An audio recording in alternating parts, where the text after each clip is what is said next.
Was there some time gap in between that release and then when that kind of was on the table, or what did that kind of look like?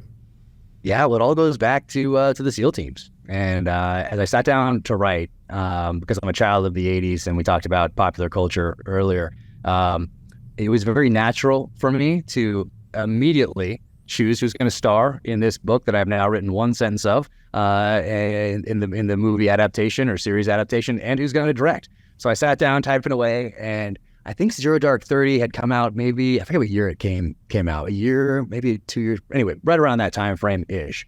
So I'd seen this guy, Chris Pratt, play a SEAL, and I heard he was in this show called Parks and Rec. And so I was like, oh, this guy in Parks and Rec, and then look at him in Zero Dark 30 playing a SEAL. Wow, he's a totally different person, but in both, inherently likable. And I think I read something somewhere, I think it maybe been I think I did a little maybe research, and something popped up about him being a guy's guy, being an American. And so I thought Chris Pratt, this will be the guy, because I didn't want someone who, and of course, this is me saying all this, I have one sentence written at this point, connections anywhere. So I thought, yeah, Chris Pratt needs to do this for his career. This is before Guardians of the Galaxy. This is before Jurassic World. This is before any of that, before Lego movies and A-list stardom. And I thought, I don't want someone to play this role who's already done these types of roles before. I want the right person for this. And for me, Chris Pratt was the guy. So since I'm choosing my star, I figure I should probably choose my director. And I thought Antoine Fuqua, that's who I want to direct this thing.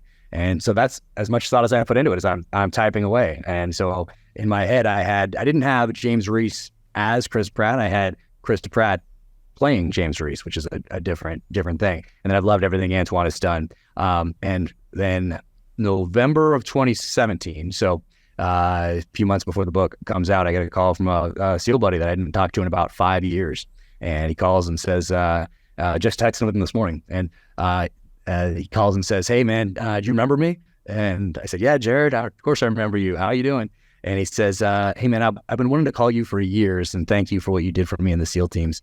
And in my head, I couldn't even remember. And he said, well, yeah, you probably don't remember, but you're the only person when you found out that I was getting out of the military that asked me to come to your office, sit down, talk about transitioning from the military to the private sector. You introduced me to people in the private sector in the field I wanted to get into. Then you followed up with me to find out how things were going. And I always wanted to thank you.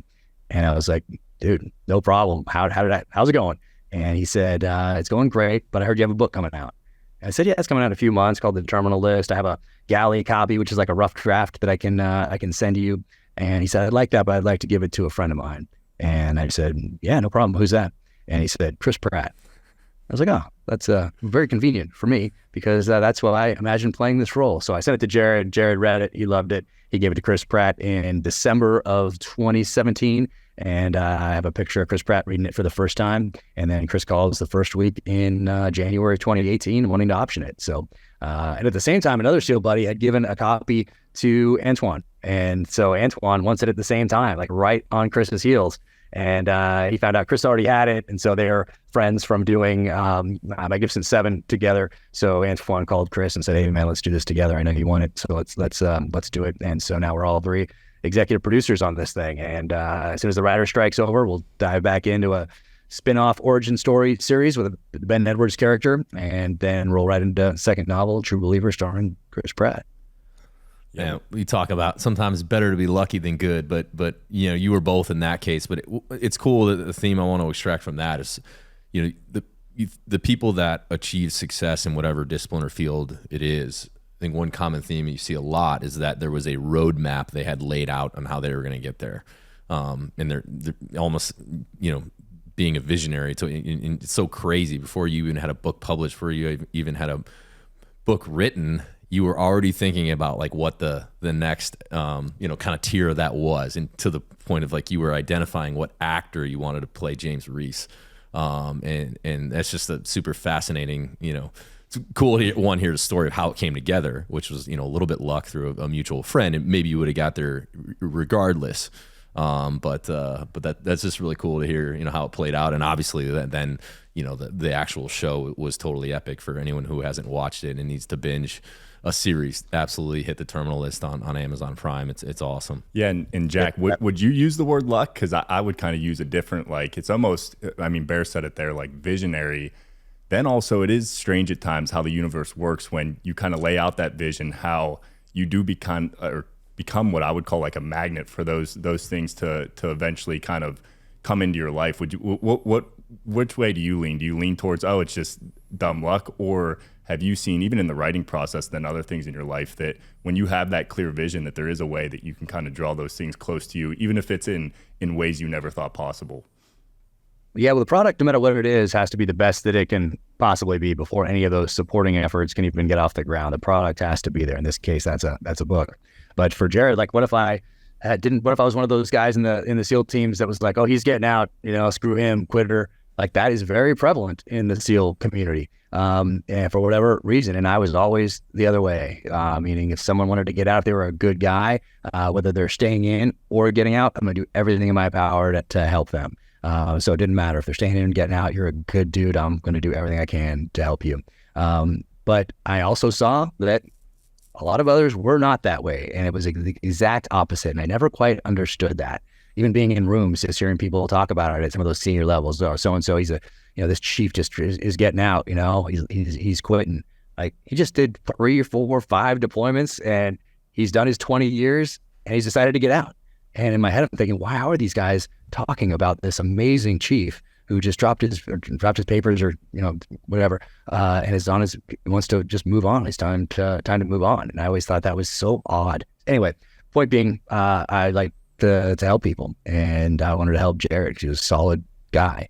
And years later, but I didn't do it like thinking, someday I'm gonna write this book and I'm gonna pick an actor. And maybe Jared's going to know this guy, and it'll come back to me later. No, it was just, hey, I want to help Jared out. He's a good dude. And so that's how it all came back. So I don't know. I kind of talk to the kids about it, and I say, never miss an opportunity to make somebody's day. So that's kind of, I don't know, I've been doing it for a while, but just naturally. And I never really thought about it in those terms until Jared and I reconnected, and then things went down the path that they did. But I think, never miss an opportunity to make somebody's day. And not because it's going to come back to you, but just because it's a good thing to do. Yeah, Jack, one thing I wanted to ask about is I think for people that are pursuing something and, you see where that next ridge line is, and you're going to do anything you got to do to get there. And I think what happens a lot is you never actually step back and kind of admire your handiwork, right? It's because as soon as you get to that ridge line, you're on to the next one, right?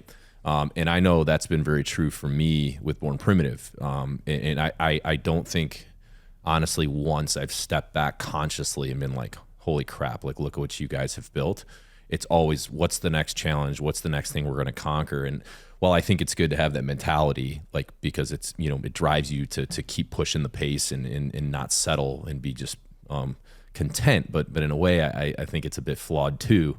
And I wonder, have you been able to kind of, acknowledge these accolades and these pivotal moments where you should probably stop and celebrate? Or are you kind of like me, where you're on to the next book, you're on to the next challenge, you're building your podcast? And I guess for people listening that might have that same kind of issue, what can we do to make sure we step back and kind of smell the roses a little bit every once in a while?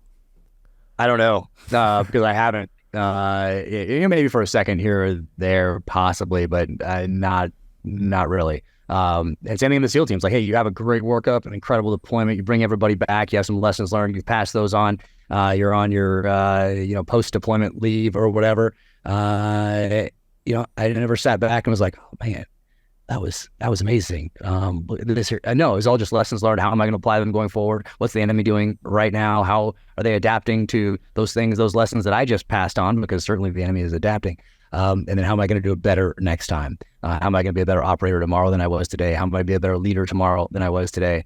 So there was never a break, even in the SEAL teams, just from thinking those things through, regardless of what you were involved with. And same thing today. And maybe it's great to step back, but I don't know how to do that yet. Maybe I'll have to at some point, but right now it's a full on sprint every single day, and 3 kids and all that. So you got, we talked a little bit about some balance or whatever. I'm not going down range, so that I know that the things that I do aren't life and death. So that's different than the SEAL teams. And the SEAL teams, that pendulum had to be on the side of the team, and it was important for me to talk to my wife about that, and for her to understand that that's how it was going to be. And I think for us, we were married before September 11th, so in 2000, and so she'd been a part of she went through a workup with, the whole show. She knew the community. She knew what you did as an officer and what you did as enlisted and where you went on deployments and kind of, all those sorts of things. And then September 11th happens,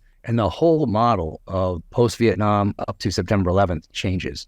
And to be a part of that together, not just as a platoon troop, but as families, like they had to adjust and figure this out too with us at the same time. So I think that was really important for us, for her to be a part of that, and then understand that pendulum is going to be on the side of the team, because I'm taking these guys down range. That's what I owe them. That's what I owe their families. That's what I owe the team, the mission, the country. And that's just how it has to be. Every waking moment is going to be about being the best operator and leader that I can be. And I think that also helps now on the outside. I didn't think about it really in these terms while I was in, but there are no regrets as far as if something had gone south downrange. I wouldn't be back here today thinking, if only I'd spent another hour on the range, if only I'd read that one other book on Afghanistan or the enemy, or read that one more after action report, or ran that old course like one more time, or there is none of that, because I put all of my heart and soul into being the best operator I could possibly be every single second for all of those 20 years.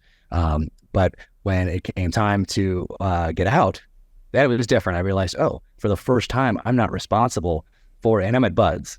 So BUDS is like, okay, push-ups, sit-ups, that sort of thing. So I'm not taking guys down range. I'm not responsible for a platoon or for a troop or a task unit. And that was very different for me. And then, dropping the papers to get out, obviously things changed. But so that pendulum can swing back towards the family, but I'm still working. I want to be a better author today than I was yesterday. I want to do everything I'm doing today better than I was yesterday. But I also know, hey, if I mess something up, that's okay. No one's going to own a body bag because of a sentence that I screw up, or a post that I do that could have been better, or whatever. It's different, but both are similar in that I'm not taking a step back and resting.